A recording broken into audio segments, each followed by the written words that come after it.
Akhirnya yang terjadi adalah kita bisa ya kan melihat ya orang-orang yang pada kondisinya livernya sakit ya karena kasusnya itu tidak bisa menghancurkan sel darah merah, akhirnya keluarlah urin yang berwarna kecoklatan. Jadi coklatnya pekat sekali seperti teh ya. Bukan kayak misalkan kita kayak kurang minum gitu ya. Itu berbeda sekali.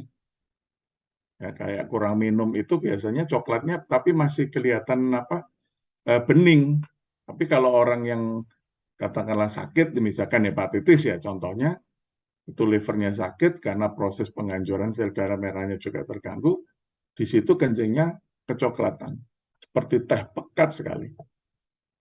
Ya, jadi kalau misalkan kita menemukan atau ada keluhan yang seperti ini, kita boleh berpikir untuk mengarahkan kepada kasus sakit liver atau biasanya yang sering itu hepatitis.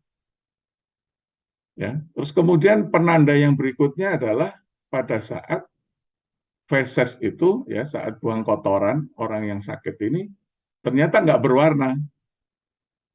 Ya, jadi kalau misalkan berwarna ya kalau pas buang air besar itu fesesnya berwarna kekuningan, agak kecoklatan itu malah nggak apa-apa, malah sehat itu. Ya proses ini, proses liver menghancurkan sel darah merah dan dikeluarkan ke sana itu sudah benar. Tapi kalau tidak ada warnanya, pucat ya, kayak dempul gitu ya, putih. Nah, itu kita juga bisa mengarahkan pada kasus-kasus sakit liver. Ya.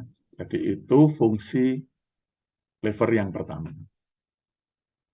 Kemudian yang kedua adalah berfungsi membersihkan darah. Ya.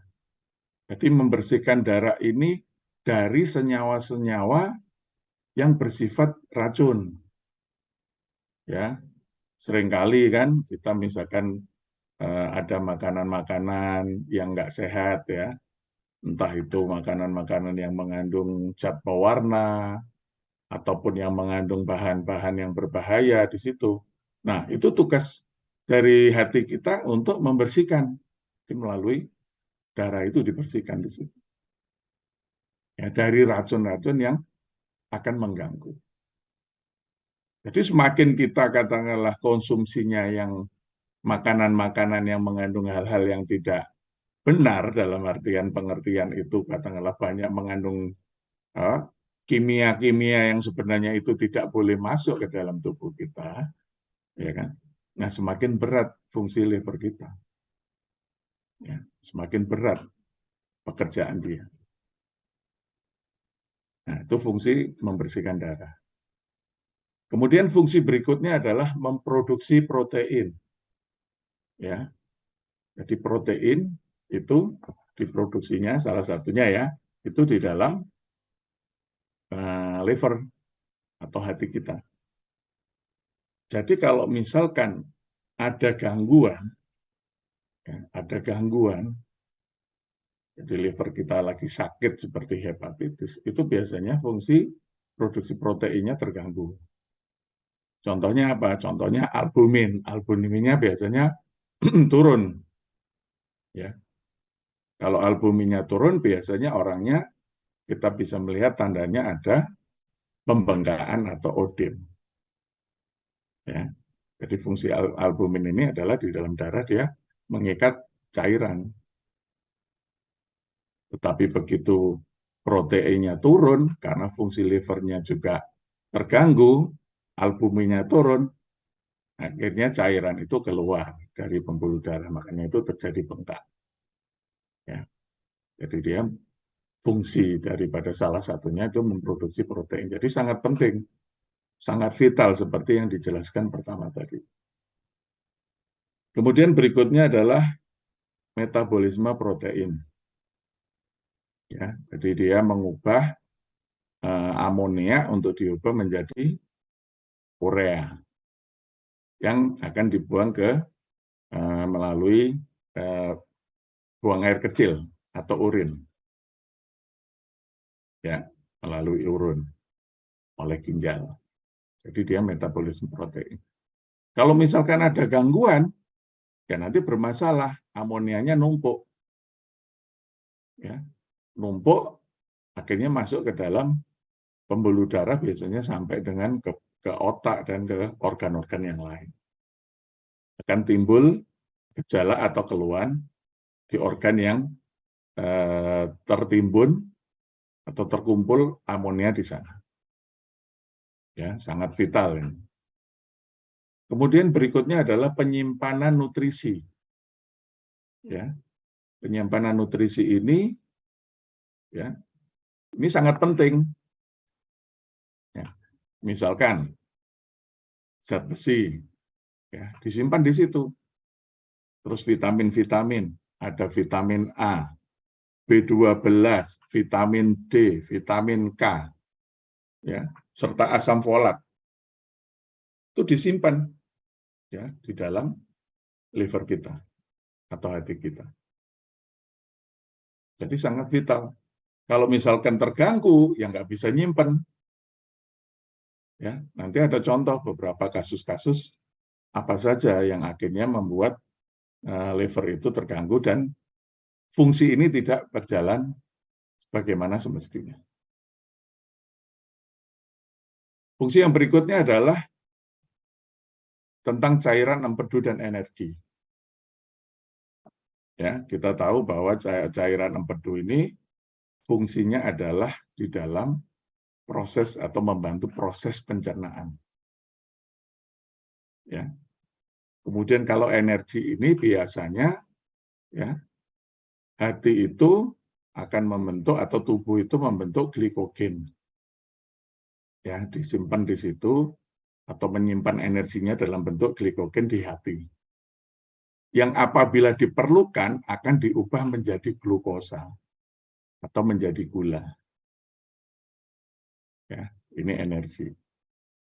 Jadi orang-orang, ya contoh ya, biar Bapak Ibu sekalian paham, contoh misalkan katakanlah orang-orang yang rajin berpuasa, ya kan, itu biasanya kalau misalkan rutin ya, rutin puasa gitu, kenapa dia bisa mempergunakan glikogen ini atau cadangan daripada energi ini untuk diubah menjadi gula. Ya, jadi fungsinya di sana. Ya, jadi energinya itu ada aja gitu ya, bukan hanya artinya dari makanan yang langsung kita makan atau gula yang kita konsumsi, misalnya seperti itu. Kemudian fungsi berikutnya adalah trigliserida dan hormon.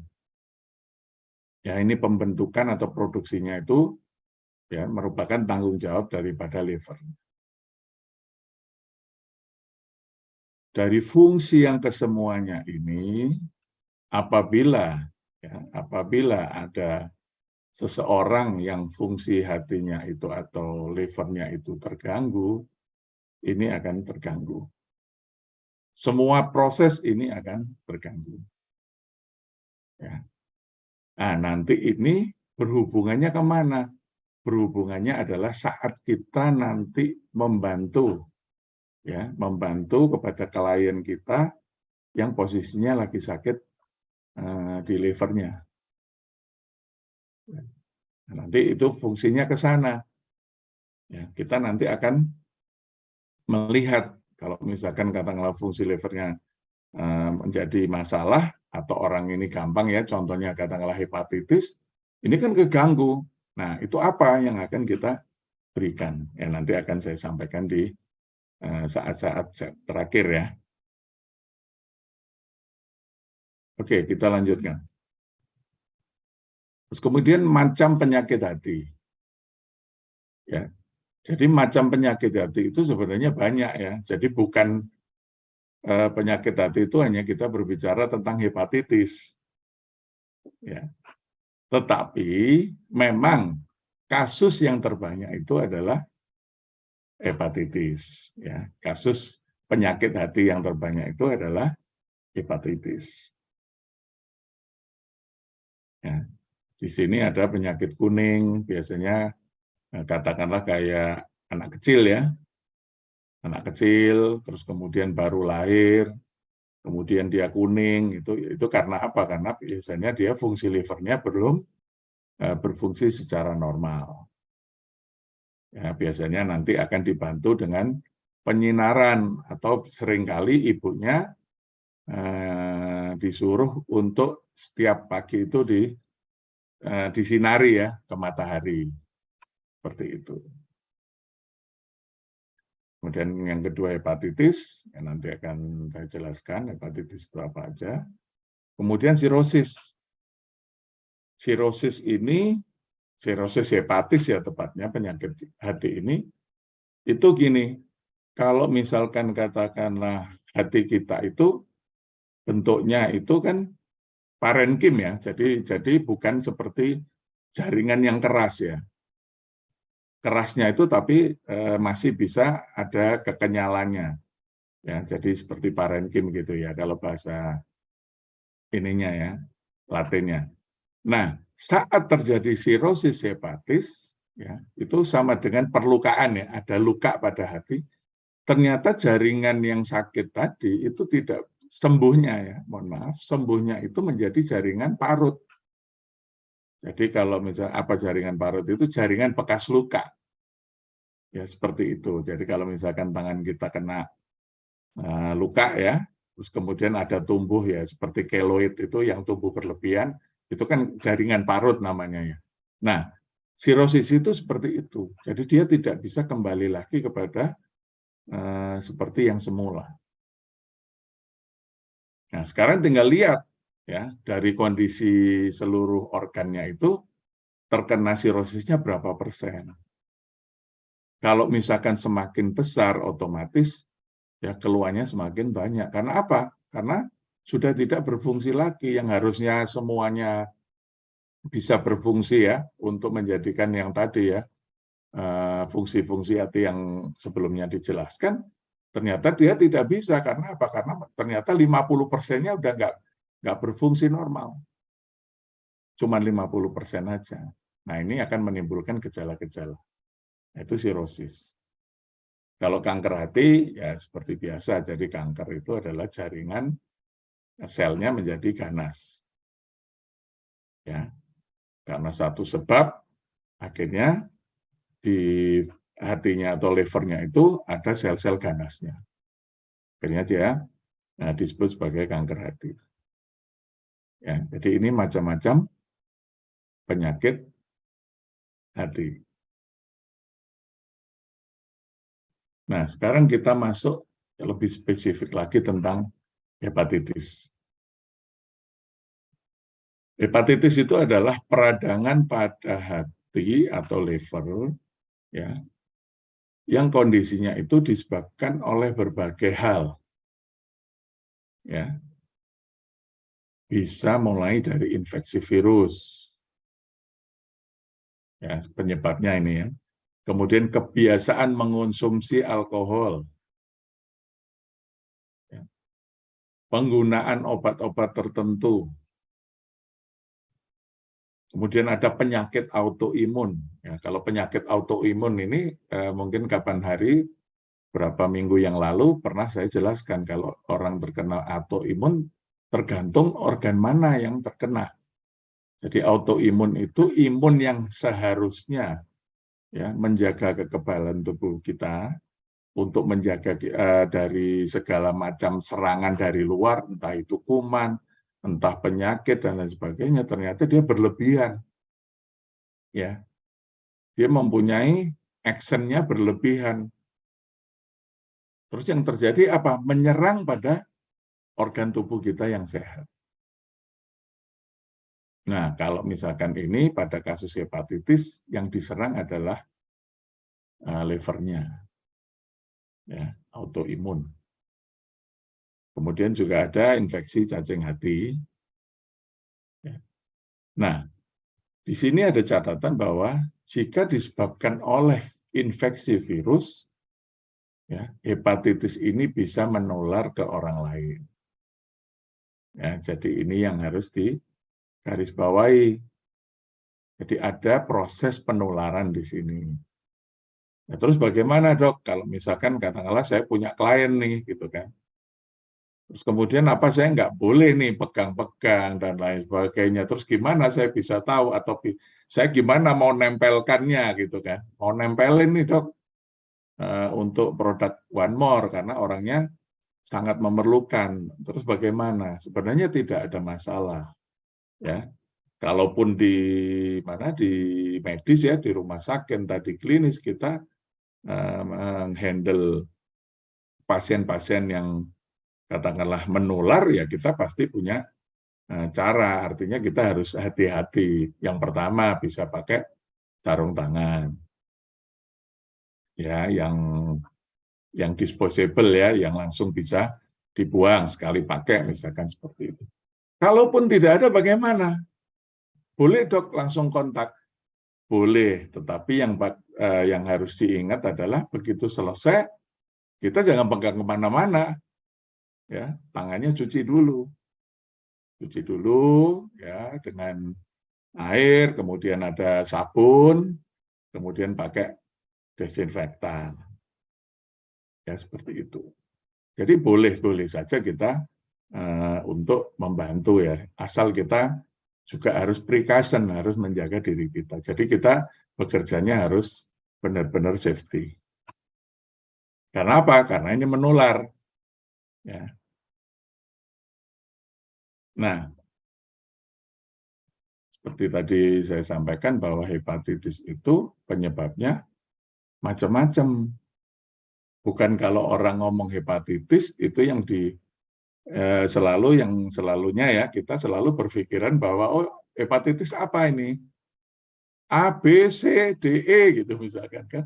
Loh kalau A, B, C, D, E itu berarti karena virus. Ya kan? Bisa juga kondisinya, artinya gejalanya, keluhannya, penampakannya daripada si klien itu seperti orang hepatitis, tapi ternyata dia bukan karena virus. Ternyata karena kecanduan alkohol misalnya. Atau karena akibat obat-obatan tertentu. Ya, dia minum obat tanpa melihat dosisnya, diulang-ulang, ya kan? Padahal ini obat ini keras misalkan, nah itu bisa jatuh kepada kasus hepatitis juga. Kemudian juga ada yang autoimun tadi, ya bisa menyerang imunnya menyerang organ hatinya sendiri. Ya, kemudian hepatitis akibat cacing hati. Ini penyebabnya ya. Jadi sekarang Bapak Ibu sekalian sudah mengerti kalau kita bicara hepatitis itu bukan hanya karena virus, ada beberapa kasus yang lain. Sekarang kita berbicara tentang faktor resiko. Ya, faktor resikonya. Yang pertama itu tidak mencuci tangan setelah menggunakan toilet, misalkan. Ya biasanya kan kalau kalau misalkan toiletnya di rumah kan kita tahu bahwa itu adalah ya, privacy kita ya di rumah, kita tahu siapa orang-orang yang di rumah kan berarti orang-orang yang kita sudah tahu track record-nya. Yang jadi masalah itu biasanya di toilet umum. Ya, kita habis pakai, kemudian kita tidak mencuci tangan kita ya, atau membersihkan dengan sabun dan seterusnya. Itu akan menjadi faktor resiko. Kemudian mengonsumsi makanan yang terkontaminasi virus hepatitis. Ya. Atau yang tidak diolah hingga matang. Ya. Jadi ada virusnya di situ, terkontaminasi, kita makan. Ya.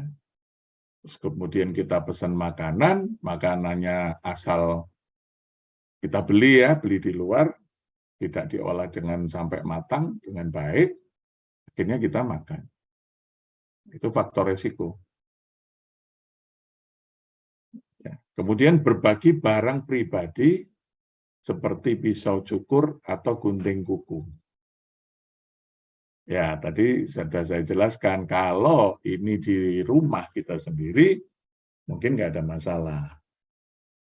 Tapi ya seringkali kita misalkan katakanlah ada acara atau event-event yang harus kumpul dengan orang lain. Misalkan katakanlah kita ada meeting kantor, ya outbound, ataupun acara catering.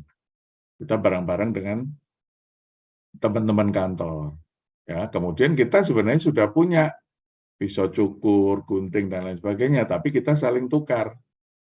Ya, saling pinjam di situ. Nah, ini kan kita nggak tahu nih track record-nya. Itu akan menjadikan faktor risiko. Kemudian berhubungan seksual dengan penderita hepatitis, ya jelas ya. Jelas ya. Kalau misalkan seperti ini, itu pasti bisa ketularan. Kemudian memiliki lebih dari satu pasangan seksual atau lelaki seks lelaki. Ya. Terus kemudian faktor risiko berikutnya adalah menderita penyakit HIV. Kemudian bekerja sebagai tenaga kesehatan atau di pusat pengolahan air dan limbah. Jadi kalau ya ini tadi saya sudah singgung ya, kalau tenaga kesehatan ya pasti kan kalau misalkan kasusnya atau pasiennya itu lagi sakit hepatitis misalkan, ya pasti faktor resiko. Ya, tapi kita nggak perlu takut, asalkan tadi kita sudah tahu ya caranya bagaimana. Ya, cara safety-nya itu bagaimana menghadapi kasus misalkan seperti itu. Ya. Terus kemudian berikutnya faktor risiko sering menerima transfusi darah, ya terutama bila darah pendonor itu tidak melalui pemeriksaan ketat atau alat yang digunakan tidak higienis. Ya, ini memang artinya masih ada kasus-kasus yang terjadinya adalah melalui transfusi darah. Ya. Nah, apakah itu artinya dok PMI itu tidak ketat? PMI sudah ketat ya, sudah ketat. Kemudian, nah kadangkala ada faktor-faktor yang bisa menjadikan kasus. Ya, mungkin alatnya yang digunakan tidak higienis karena apa? Karena petugasnya mungkin saat itu sudah malam, capek dan lain sebagainya. Tapi ini sebenarnya berbahaya karena ini adalah akan bahasanya memang benar membantu orang ya karena dia membutuhkan darah, tapi sebenarnya darahnya itu ternyata terkontaminasi misalkan dengan virus. Dalam hal ini hepatitis misalkan. Ya, biasanya kasus ini akan menjadi hepatitis C ya. Kalau melalui transfusi ini seringkali hepatitisnya C. Ya, hepatitis virus C. Kemudian mengonsumsi beberapa jenis obat yang mengandung paracetamol atau minum obat herbal tanpa terlebih dahulu berkonsultasi dengan dokter. Ya, ini memang ada beberapa jenis obat yang mengandung, artinya itu bukan karena ini, tapi kita faktor resikonya itu seringkali munculnya karena kita tidak taat pada atau tidak patuhi orang yang memberi resepnya. Atau kita beli sendiri kan gitu ya, seringkali seperti itu. Terus kalau minum obat herbal memang harus konsultasi dengan dokter ya karena ada beberapa herbal itu juga membebani kerja daripada liver kita. Ya. Kecuali apa? Tentunya teman-teman di sini udah paham ya. Kecuali produk-produk yang dikeluarkan oleh One More International. Loh, kenapa dok? Ya kita nanti balik lagi kita bahas tentang apa transdermal kan? Ya, karena apa? Karena tidak melalui proses di liver, ya. Jadi tidak artinya tidak ada faktor risiko di posisi ini. Ya, jadi tetap aman. Jadi minum, obat herbal aman yang dipakai, ya tentunya yang apa, kan gitu ya. Ya yang tadi sistemnya yang transdermal. Jadi ini tidak melalui fase di lever kita. Istilahnya di bypass, ya.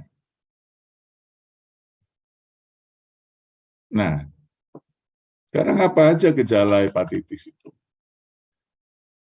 Mual, muntah, ya biasanya seperti itu. Kayak orang apa? Kayak orang mah, ya mual gitu kan, muntah. Kemudian ada juga yang disertai demam, kemudian mudah lelah, ya. Nah, kalau yang feses berwarna pucat ini seperti yang saya jelaskan kan, dan urin berwarna gelap ini sudah mengarah ya, sudah mengarah kepada kasus-kasus yang hepatitis. Kalau yang mual, muntah, demam, mudah lelah ini hampir semua penyakit ya. Kadang flu aja gini, mah juga, ya, batuk pilek itu seperti ini. Tapi kalau sudah mulai masuk ada di sini feses berwarna pucat, urin berwarna gelap, nah ini kita sudah mengarah ke sana. Nyeri perut, ya, terutama yang sebelah kanan atas kan gitu. Nah, tadi mungkin kelewat ya. Jadi kalau pada kondisi normal, ya, posisi hepar itu atau hati kita atau liver itu di bawah rusuk, ya, di bawah rusuk sebelah kanan. Pada kondisi normal. Kalau yang tidak normal bagaimana, Dok? Kalau misalkan dia sakit, ya saya contohkan dia sakit hepatitis, akan terjadi hepatomegali atau pembesaran daripada liver. Ya. Nah, kalau terjadi pembesaran liver, ya kalau misalkan ada klien kita atau kita punya pasien mengeluh nyeri perut, ya kan, kemudian saat kita lakukan pemeriksaan, kita pegang misalkan di situ, ya, atau sistemnya kita ketok, akan kita tahu bahwa itu terjadi pembesaran. Jadi kalau sudah pembesaran berarti posisinya membesarnya itu di luar daripada rusuk, ya. Jadi dia sampai keluar. Karena normalnya nggak kelihatan kan, karena dia berlindung di rusuk kita sebelah kanan. Begitu ada hepatomegali, pembesaran liver, dia akan keluar. Ya, dipegang sakit dan teraba. Ya, makanya itu ada nyeri perut. Nyeri sendi, apa ada, Dok? Ada. Ya, ini keluhan-keluhan umum ya sebenarnya. Nah, ini kehilangan nafsu makan ini paling sering ya. Kehilangan nafsu makan ini paling sering biasanya awal-awal seperti ini.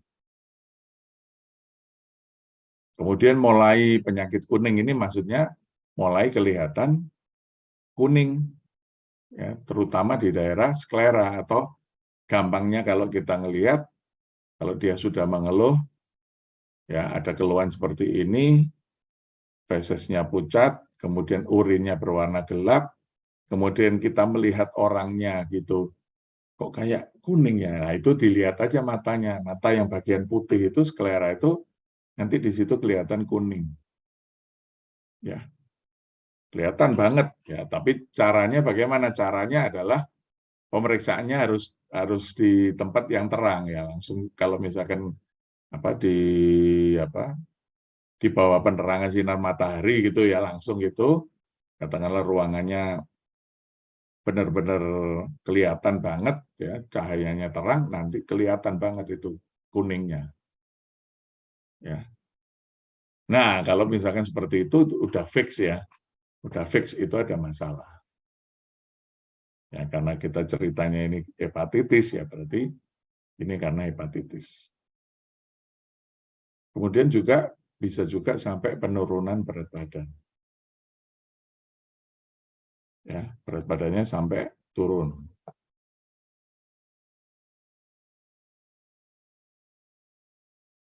Nah, sekarang komplikasinya apa hepatitis? Tadi ya, tadi udah sempat saya jelaskan. Jadi komplikasinya itu bisa sirosis.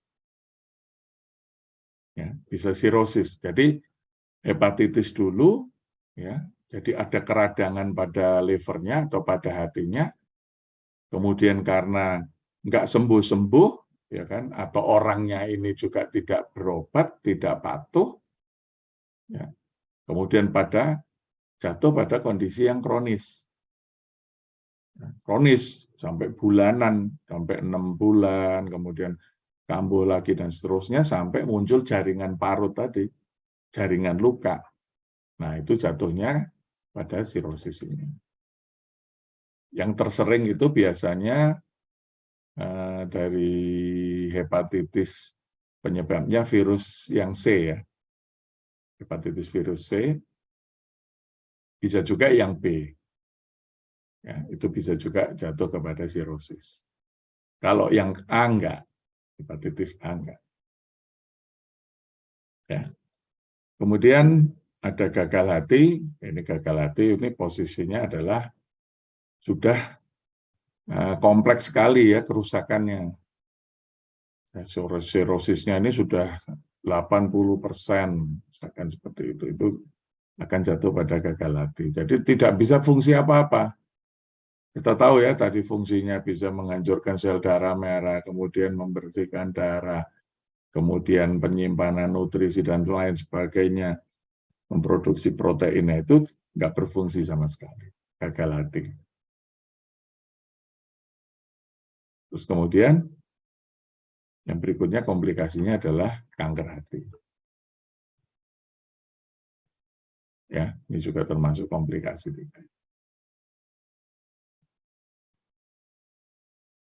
Nah, sekarang pencegahan hepatitis. Ya.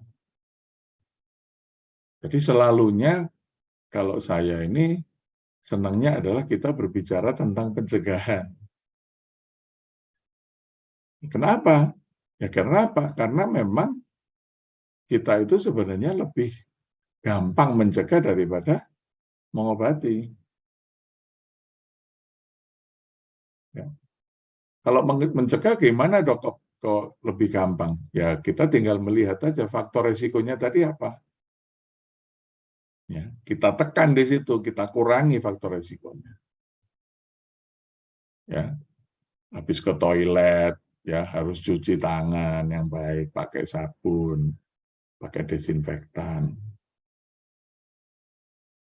Dok, kadang-kadang di toilet nggak ada sabun ya kita pakai desinfektan.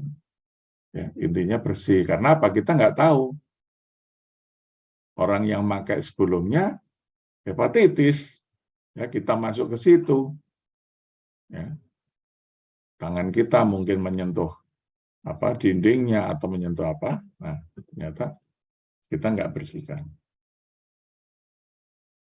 Kemudian yang berikutnya adalah melakukan vaksinasi hepatitis ya ini yang umum ya dilakukan sekarang udah nggak ini lagi ya kadang kan ini dulu itu kalau orang ditawarin vaksinasi hepatitis kadang-kadang masih apa kayak anu gitu nggak perlu gitu kan padahal sekarang sangat diperlukan ya tujuannya adalah mengurangi daripada angka kesakitan karena hepatitis.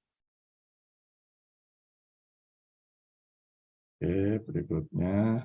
Nah, kalau terapi produk One More, ini seperti saya lihat di tabel ya, tabel penggunaan dari One More, itu PNG, kemudian vitamin B12, dan melatonin ya, melatonin. Sorry ini kebanyakan N ya, melatonin. Melatonin yang benar. Nah, di sini kok bisa 3 ini dok pilihannya? Ya. Karena kalau kita lihat seperti yang tadi, jadi kita melihatnya adalah kalau orang kemudian fungsi livernya atau fungsi hatinya jadi masalah atau terganggu, otomatis fungsi dia kan terganggu. Ya, fungsi menghancurkan sel darah merah, kemudian membersihkan darah dan seterusnya. Nah, sekarang saya hubungkan kalau PNG itu ya, kalau PNG itu yang pertama kita lihat kandungannya. Ya. Kalau yang kandungannya red ginseng Korea itu fungsinya adalah sebagai anti radang dan menaikkan imun. Ya, sebagai anti radang dan menaikkan imun. Ya sangat cocok. Cocoknya di mana? Karena kita membahasnya hepatitis. Ya. Itu adalah keradangan pada liver atau hati kita. Di sini fungsinya dia anti radang. Kemudian yang berikutnya ion perak. Ion perak itu sebagai apa? Salah satunya adalah bermanfaat atau berfungsi sebagai antivirusnya. Ya, berfungsi sebagai antivirusnya. Nah, sekarang vitamin B12. Vitamin B12 tadi kita sudah bahas ya, bahwa di sini adalah kalau misalkan hati itu juga sebagai penyimpanan nutrisi. Kalau misalkan hatinya sakit ya, bukan sakit hati ya, sakit liver gitu ya, itu penyimpanan nutrisinya akan keganggu, termasuk penyimpanan vitaminnya, termasuk vitamin B12-nya. Tadi kan ada A, B12, vitamin D, vitamin K, dan asam folat. Nah, tentunya kita butuh ya vitamin B12 di situ. Di samping itu, vitamin B12 itu juga berfungsi untuk menaikkan atau menaikkan produksi daripada sel darah merah. Ya, fungsinya ke sana. Kalau melatonin ini lebih ke arah meningkatkan imun. Ya. Kita ingat kalau yang kita bicarakan ini tadi hepatitis karena virus, kita tahu bahwa virus itu tidak ada antinya sebenarnya. Ya, di dunia medis itu sebenarnya antivirus itu masih pro dan kontra. Ya, masih pro dan kontra. Artinya ada yang berhasil, ada yang tidak. Tetapi sebagian dokter biasanya oke, kita kasihkan antivirus. Ya, obat-obat yang mengandung antivirus. Tapi sebenarnya di beberapa penelitian yang lain belum ketemu sebenarnya antivirus itu. Terus bagaimana menanggulanginya? Ya, kita tingkatkan aja imunnya. Ya. Seperti apa? Seperti kasus waktu kita 3 tahun lalu kita menghadapi COVID-19. Yang kita butuhkan apa? Peningkatan imun. Ya. Jadi 3 ini terapi produk yang bisa teman-teman sharingkan untuk orang-orang yang lagi sakit hepatitis. Ya, di sini, nah ini kan liver, hepatitis itu pakainya PNG, vitamin B12, melatonin. Kalau letak titik tempel ya tinggal lihat di sini, sangat gampang. PNG, misalkan ini 1, 2, 6, posisi 11, 13, 14, kita tinggal lihat dari bagan gambar orang ini. Ya, udah ikutin ini aja, ya. Sebenarnya ikutin aja, ya pasti nih nggak akan salah. Ya, oke, saya kira cukup ya untuk materinya malam hari ini. Saya kembalikan lagi ke Mas Ridwan. Silakan, Mas Ridwan.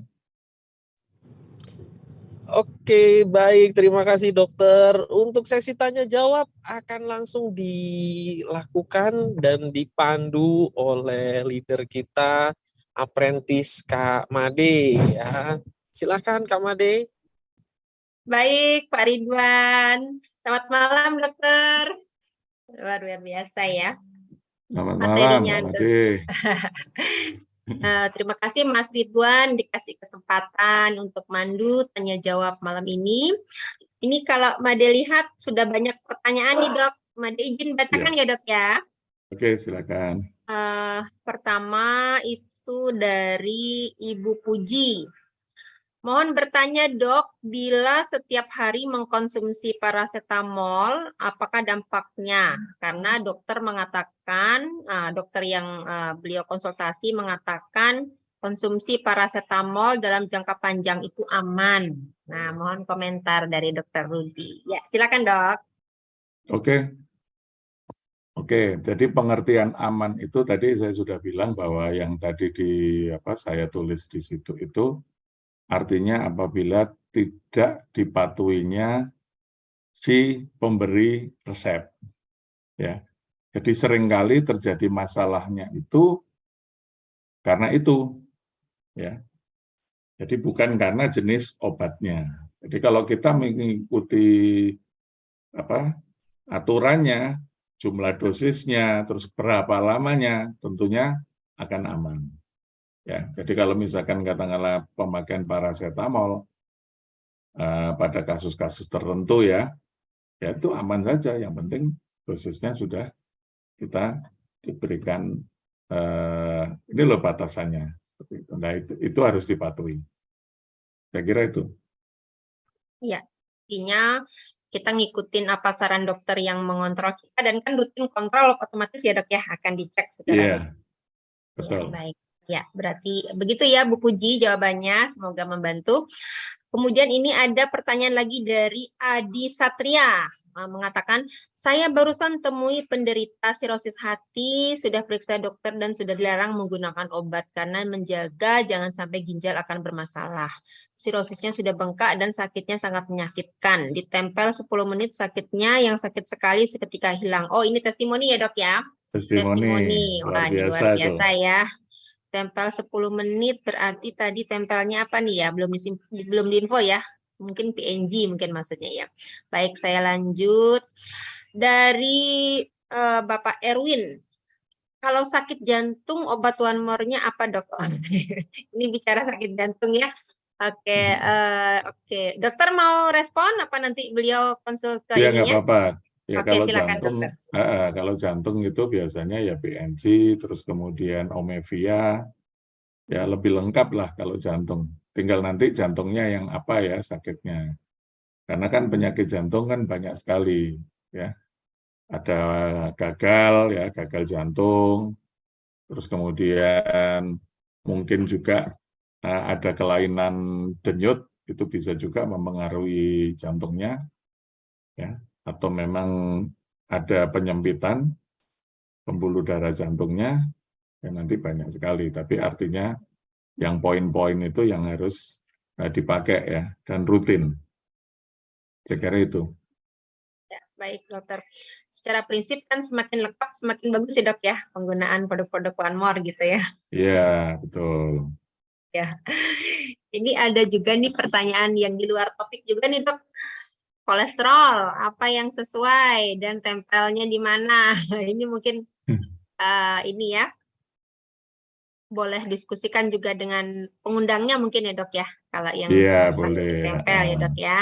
Kalau kolesterol itu banyak ada panduannya juga itu Ibu siapa tadi yang bertanya ya Ibu LD Elizabeth mungkin itu ya itu ada panduannya titik tempel yang kayak tadi dokter sempat tayangkan juga itu juga bisa ya dok ya sebagai Iya, panduan betul. Itu sebagai panduan. tanyakan Jadi ya gampang aja sebenarnya kalau udah tahu titik tempelnya, udah ikutin itu aja. Ya, ya. pasti benar. Oh, ini ada request nih dok dokter nextnya boleh dong bahas tentang lutut persendian Oke, maksudnya boleh. ya oke Iya, ditampung boleh. ya Pak Heri ya, Tampung. nanti kita bahas ya.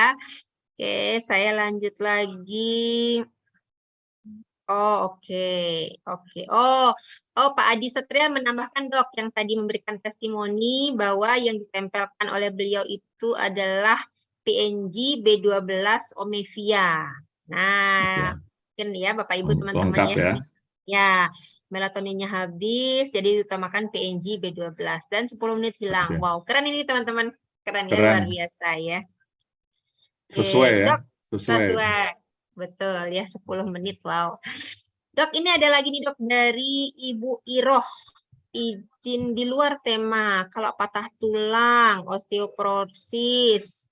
Oh, produknya apa aja? Berkenan merespon, Dok? Silakan. Oke, jadi kalau berhubungan dengan tulang ya kan, itu tentunya ya PNG, ya kan, terus kemudian Nomevia, ya kan, terus sebenarnya lebih detail, lebih lengkap sih boleh ya, boleh aja dipakai di situ. Nanti tergantung apa, karena kayak osteoporosis ya, nah nanti itu bisa dekamin masuk, B12 juga boleh pakai. Ya, Kolagen jadi juga lebih kayaknya lengkap, masuk, Dok, ya? kolagen masuk, Ya. pokoknya lebih lengkap, lebih bagus ya. Jadi semuanya itu tergantung daripada situasinya ya, sikonnya. Jadi kadangkala posisinya sudah, kan yang namanya sakit itu kan ada grade-nya ya. Kalau sudah katakanlah dia memang dibutuhkan yang kompleks sekali atau kombinasi, ya itu harus dilakukan. Ya. Jadi kan tepat jumlah ya, gitu ya biasanya. Tempat jumlah, terus kemudian tepat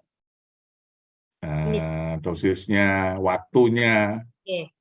ya berapa lama dia harus pakai. Itu kalau misalkan semakin grade-nya, sakitnya semakin tinggi, ya kita harus ke sana. Jangan bahasanya itu jangan terus kemudian udah pakai PNG aja gitu. Ya, bukannya nggak bisa, tetap bisa, tapi kan kita harus berpacu dengan waktu ya. Pacu dengan waktu. Kalau misalkan kasus-kasus yang grade-nya sudah ataupun tingkat kegawatannya sudah naik, ya harus cepat, harus lebih kompleks lagi, lebih komplain lagi pemberiannya. Saya kira itu. Baik, Dokter, terima kasih ya. Jadi ingat pesannya Ibu Yayan ya, kayak kemarin, Dok, Bu ya. Yayan. Cukup jenis, cukup dosis, cukup waktu gitu ya, kalau nggak salah ya, Dok, ya. Ada tiga kriteria ya, mungkin bisa diperhatikan itu. Baik, terima kasih, Dok. Nah, ini pertanyaan Pak Rudi nih. Saya juga ada pertanyaan ini. Apakah begadang pengaruh ke hati? Nah, saya sering dengar itu, Dok. Mohon, Dok, pencerahannya. Ya, oke. Pada prinsipnya orang begadang itu kan berarti kita kurang tidur ya. Ya, orang kurang tidur, otomatis itu akan mengganggu proses regenerasi sel kita. Termasuk kalau misalkan ini dihubungkan dengan masalah liver, termasuk regenerasi daripada organ liver. Ya, belum lagi masalah yang lain. Jadi kalau kita misalkan kurang istirahat, kemudian kita stres, biasanya imun kita turun. Ya, nanti akan berbahaya juga. Imun turun, nanti masalah lagi dengan liver kan gitu kan. Seperti itu. Iya. Berarti sebetulnya bukan hanya ke liver ya, Dok, ya. Pokoknya begadang nggak bagus untuk kesehatan gitu. Nggak bagus ya. Kecuali nonton bola ya kan, cuma sekali waktu ya. Sesekali ya, Dok, ya, nobar Ya, ya. sesekali. Iya. Apa-apa. Bukan sebagai pola gitu ya, Dok, ya. Bukan sebagai pola. Tapi kalau pola kan sering ada yang seperti itu ya. Dok, saya biasanya soalnya gini, saya kalau misalkan mengerjakan, karena saya desain kan gitu, saya sukanya malam. Nah, itu kan biasanya sering kurang tidur. Ya, perlu diwaspadai ya kalau seperti itu. Ya, baik. Ini ada lagi dari Ibu Nani Lampung. Kalau infeksi paru-paru dan paru-parunya tidak mengempis, dikasih apa ya, Dok? Maksudnya paru-parunya tidak mengempis. Mungkin ininya kurang ya, apa? Gerakan parunya mungkin kurang optimal. Dikasih apa ya, Dok? Gitu pertanyaannya, Dok. Oke. Jadi pada prinsipnya, kalau misalkan kita, ini kan kasus di paru ya, itu harus dilihat dulu ya. Jadi harus dilihat dulu biasanya itu sebabnya karena apa. Ya, biasanya kan seperti itu. Supaya apa? Supaya kita tahu. Jadi keluhannya itu ini merupakan kasus paru yang apa. Seperti itu. Tapi kalau misalkan katakanlah kita mau universal ya, saya kira boleh. Mulai kita berikan PNG, kita berikan Omevia ya secara universal karena misalkan belum tahu ini kasusnya diagnosanya pastinya apa, itu bisa juga membantu. Ya, seperti itu. Ya, baik dok, Jadi terima kasih. secara basic itu di PNG gitu bisa gitu sampai nanti akan ketahuan diagnosanya pastinya apa. Iya, iya, baik. Ini kayaknya pertanyaannya banyak di luar topik ini dok. Yang ini, yang ini Suti untuk promil. Nah ini, ini oke saya coba cek ke bawah dulu ya dok ya. Ini kayaknya Oke, ada oke. beberapa di luar topik. Pertama tadi tentang Pak Suti yang mau promil, mohon rekomendasi produknya apa. Kemudian untuk diabetes titik tempelnya di mana? Mungkin nanti bisa lihat di panduan titik tempel aja mungkin ya Bu Santi. Bisa dapat nanti ininya panduan titik tempelnya. Kalau nggak ada nanti bisa dibantu oleh leader-leadernya juga ada. Kemudian kalau yang tadi selain untuk pasutri promil, ini ada untuk bayi di bawah 1 tahun, sering step, tapi tidak ada panas. Riwayat ibunya ada jantung. Nah, produk apa yang cocok? Mungkin itu dulu dok, yang 2 yang di luar topik ini mungkin mohon ini. Yang mana tadi? Yang tadi yang pasutri, yang mau promil, tanya produk yang baik ya. Sama yang tadi untuk bayi di bawah 1 tahun yang sering step tapi tidak ada demam, hanya memang ibunya ada riwayat jantung. Ya, terima kasih dokter. Oke, kalau program hamil itu biasanya ya kalau misalkan katakanlah di dunia medis pasti akan dilihat ya, dilihat itu apa yang menjadi sebab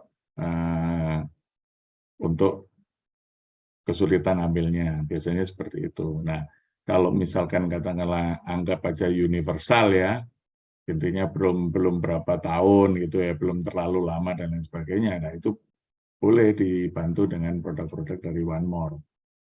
Di sini ada kan For Gentleman ya, itu bisa dipakai ya.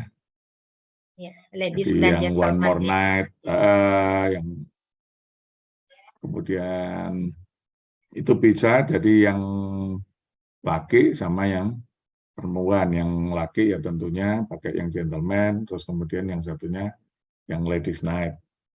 Ya, karena di situ sudah lengkap ya, itu sangat-sangat lengkap, ada omega 3-nya, ya kemudian arganin, zinc, ya, ginger, ginseng, red clover dan ladyperox. Ya, jadi itu aja ditelatenin di situ ya. Kalau yang laki ini kan ada tambahnya maka ya. Ya. Ya, jadi itu seperti itu. Jadi itu bisa membantu. Untuk yang satunya apa tadi?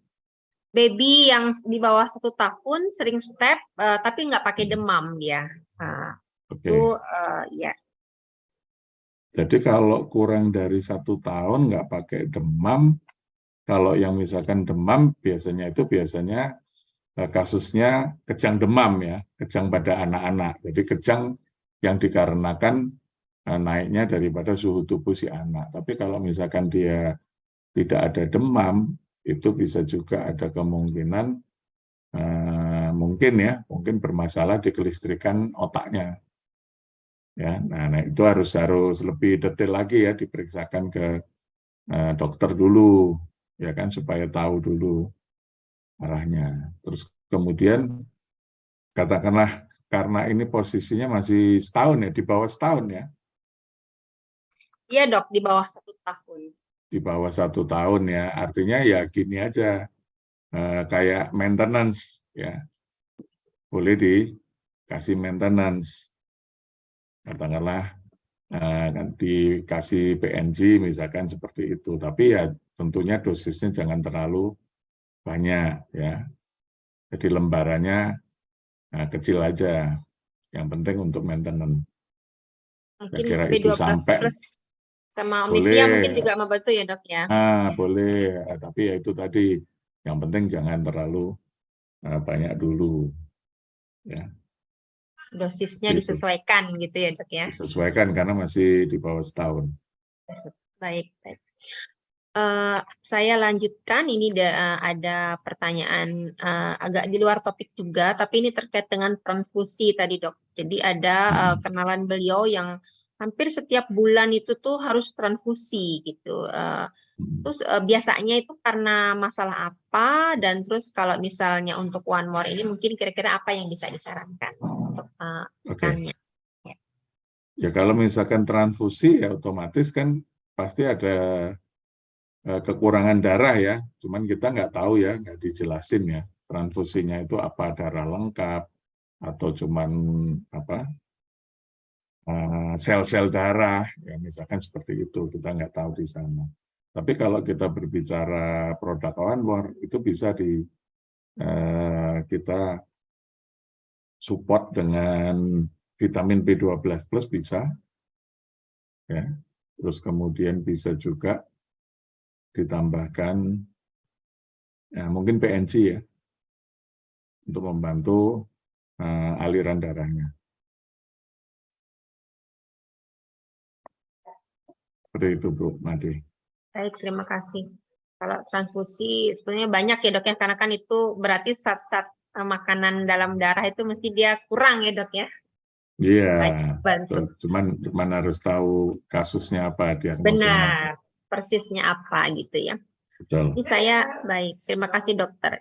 Ini saya lihat lagi beberapa pertanyaan agak mirip ini tentang kista, begitu ya, tentang kista. Kemudian kalau ada ibu-ibu yang habis lepas KB, susah hamil, ya mungkin mirip juga dengan promil tadi ya dok ya. Promil tadi ya, bahasan promil. Kalau kista, mungkin ini kista nanti mohon tambahan dari dokter. Kemudian banyak ini saya berarti tadi ada kista, kemudian saya bacakan lagi ada sering ketemu di lapangan kalau badannya semakin hari semakin kurus, tapi kalau diperiksa dokter tidak ada penyakit, maksudnya tidak ada terdeteksi penyakit. Apakah mungkin ini hepatitis? Mungkin itu boleh dok. Kalau badan kurus itu bisa banyak faktor ya yang menyebabkan. Ya tadi sudah saya jelaskan bisa juga ya karena hepatitis ataupun juga bisa karena CA atau kanker. Ya bisa juga. Ataupun bisa juga misalkan riwayat diabetes misalkan seperti itu. Tapi ini kan tadi penjelasannya bahwa dia dokter tidak menemukan ya, ataupun belum ya, mohon maaf, belum menemukan penyebab daripada turunnya berat badannya. Ya, jadi seringkali kalau misalkan pemeriksaan itu belum lengkap ataupun masih berproses, itu memang kelihatannya secara ini, oh nggak apa-apa, ini secara labnya kan kita lihat, oh tidak ada masalah, tapi sebenarnya bisa juga ada kasus-kasus yang belum ditemukan atau belum diketahui saat itu. Ya, seperti itu.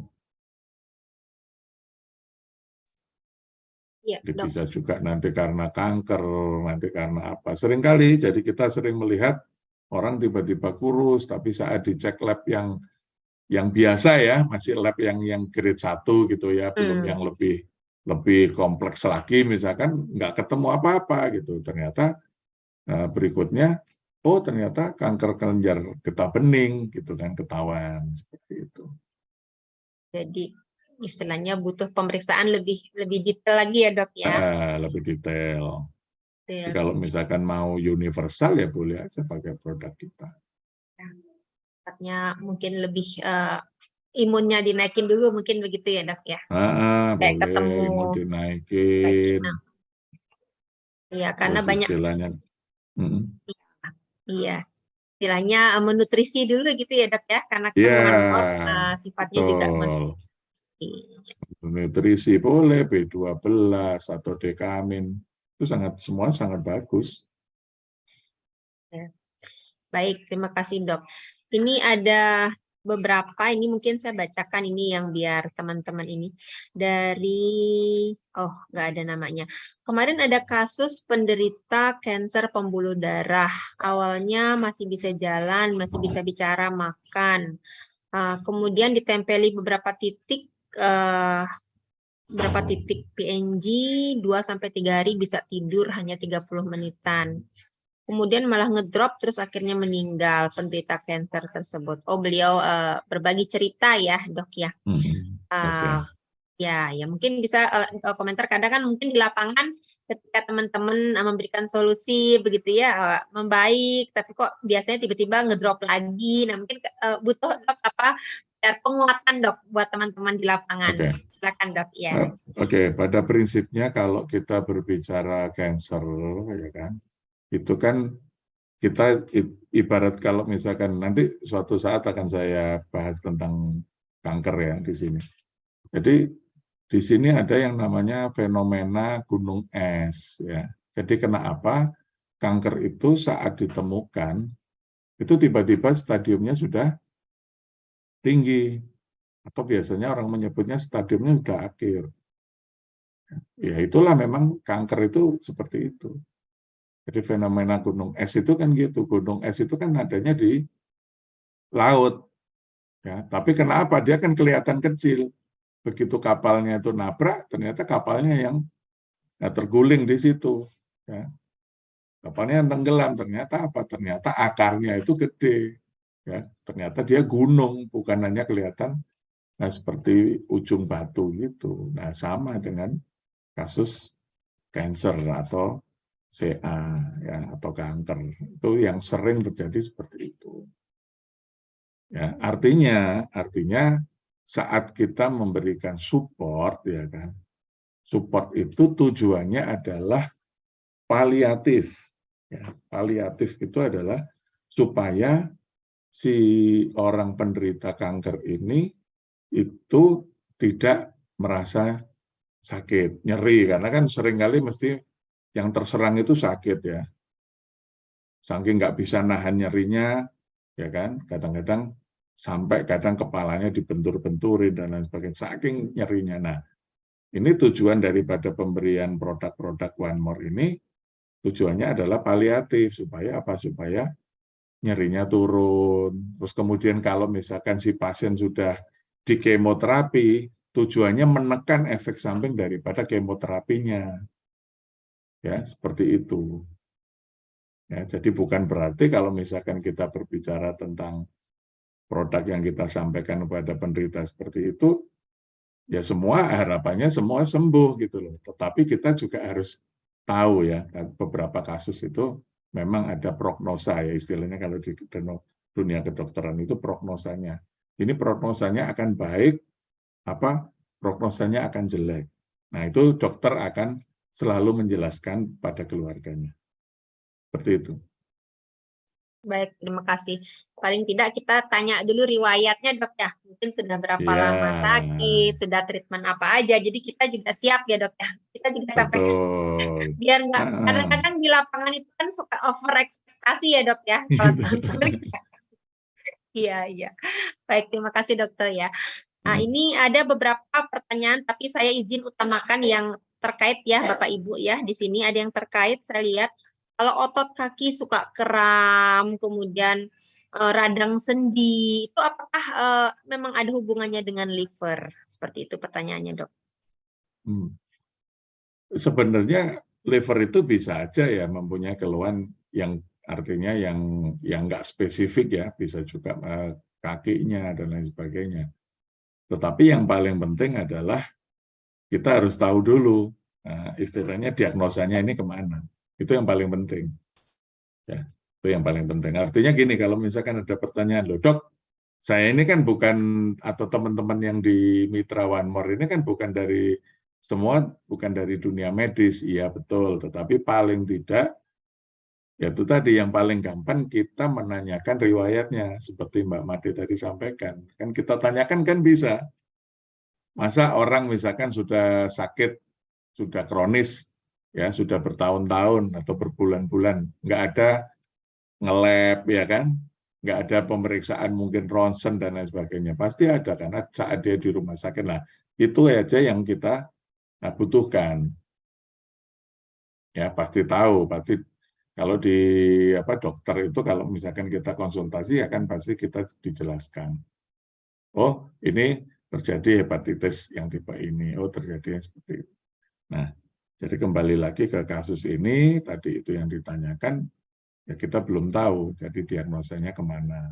Tetapi yang paling penting adalah tujuan dari One More ini ya, yang paling penting kalau misalkan ada terjadi itu.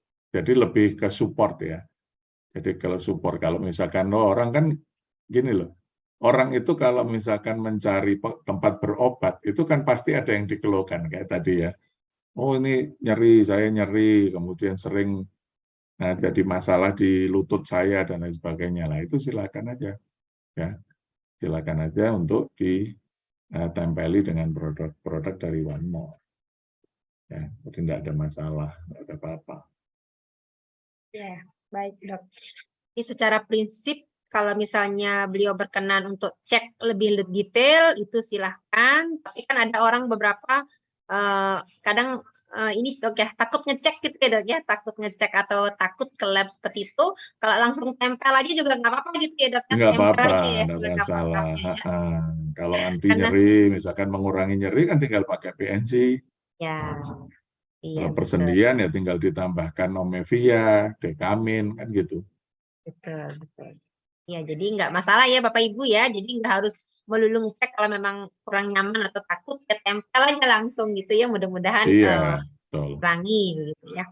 Baik, ini Made lihat ini pertanyaan yang lainnya itu sebetulnya tidak terkait topik ini dok. Ini tentang saraf kejepit, tentang keropos tulang, begitu ya dok ya. Kemudian yang ini lebih ke pertanyaan-pertanyaan dasar yang di luar topik, kemudian jantung, ring jantung. Nah, mungkin secara global mungkin dok boleh direspon. Oke, kalau mungkin ini yang ditanyakan tentang lebih ke arah produk apa ya, mungkin seperti itu ya. Jadi Betul. kalau jantung ya yang paling istilahnya spesifik ya jantung itu ya Omevia, kemudian melatonin, Dekamin, B12, ya, PNG juga bisa. PNG juga membersihkan pembuluh darah kan, seperti itu. Boleh pakai PNG, Omevia untuk jantungnya, melatonin, Dekamin, B12 plus, bisa. Pengeroposan tulang mungkin sudah sempat tadi disinggung sebentar di atas ya dok ya. Ada kolagennya juga tambahannya. Kalau sendi dan tulang ataupun otot ya PNG, Omevia, Dekamin, ya kolagen. Kolagen itu tidak melulu pada kulit ya, tidak melulu pada kulit. Ya.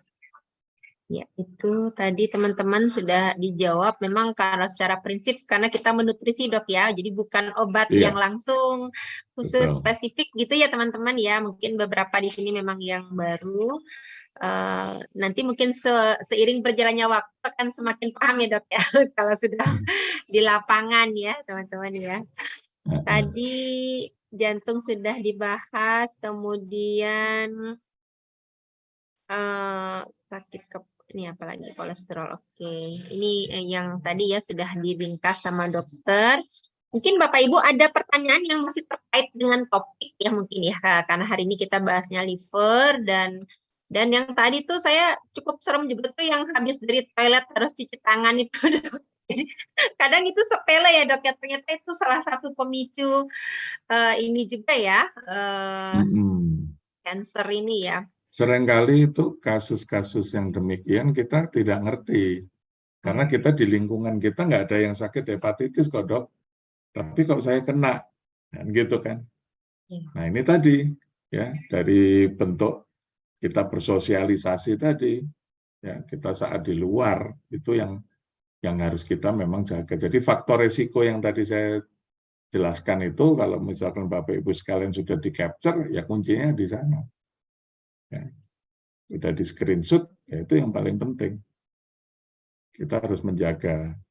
Ya, kalau misalkan dari toilet ya bisa juga. Terus kemudian untuk hepatitis A itu proses penularannya adalah fekal oral. Ya, jadi orang dari, mohon maaf ya, orang sakit hepatitis A, ya kan, kemudian dia buang air, misalkan buang air besar, lah itu mengandung banyak virus di situ, ya banyak virus. Kemudian mungkin kena lalat, kemudian masuk ke makanan, ya. Kita beli makanan itu, ya. Kemudian kita makan, makanya fekal oral. Jadi dimakan sama kita, nggak udah virusnya masuk, kita terkena hepatitis A seperti itu. Tapi kalau hepatitis B itu dari cairan penderita, ya bisa karena apa? Cairan lendirnya, ya kan. Terus kemudian yaitu tadi saat berhubungan seksual, ya karena suami istri ya misalkan seperti itu, ya bisa ketularan. Tapi kalau hepatitis C itu kebanyakan transfusi darah. Ya. Kebanyakan transfusi darah. Kita nggak ngerti.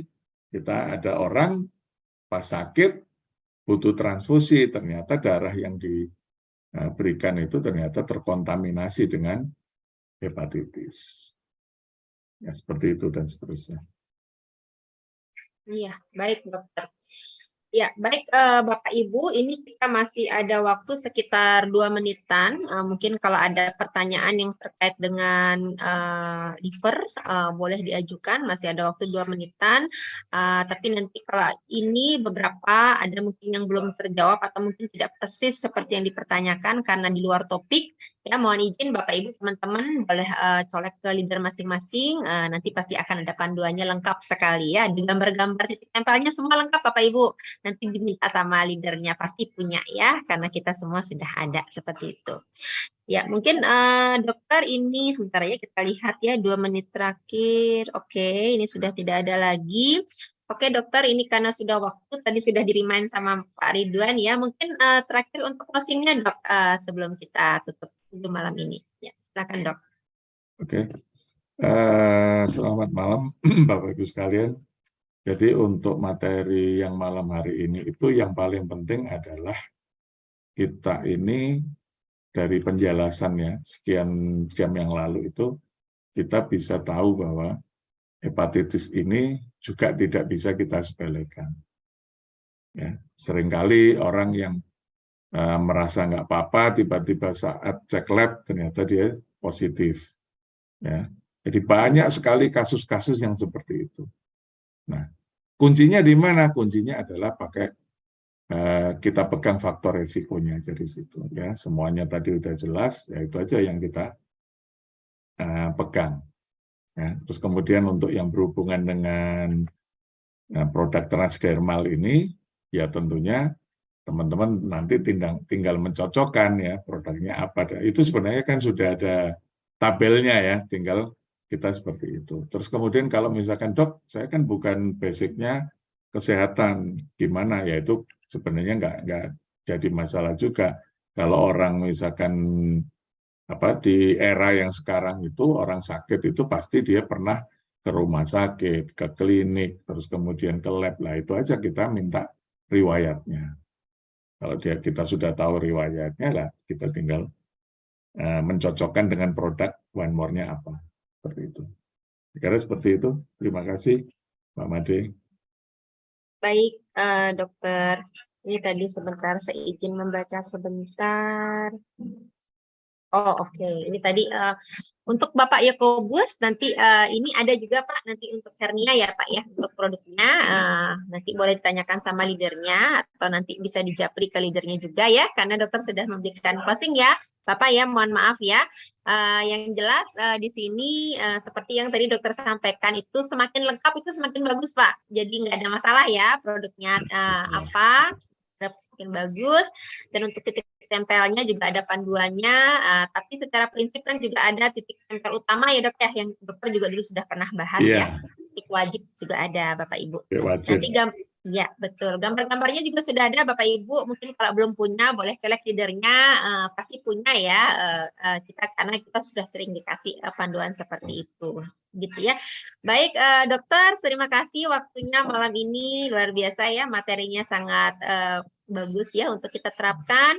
Bapak Ibu, teman-teman semua, terima kasih atas partisipasinya. Malam ini ramai sekali Dok, sampai malam ini sampai masih ya bertahan di angka 200-an ya. Terima kasih atas waktunya teman-teman, partisipasinya. Kita sampai ketemu dalam Dokter Talk selanjutnya. Ya, kita akhiri. Selamat malam. Assalamualaikum warahmatullahi wabarakatuh. Terima kasih dokter. Terima kasih Pak Terima kasih Ridwan, semua, teman-teman. Terima Pak kasih. Ridwan. Baik. Mungkin kita tutup ya.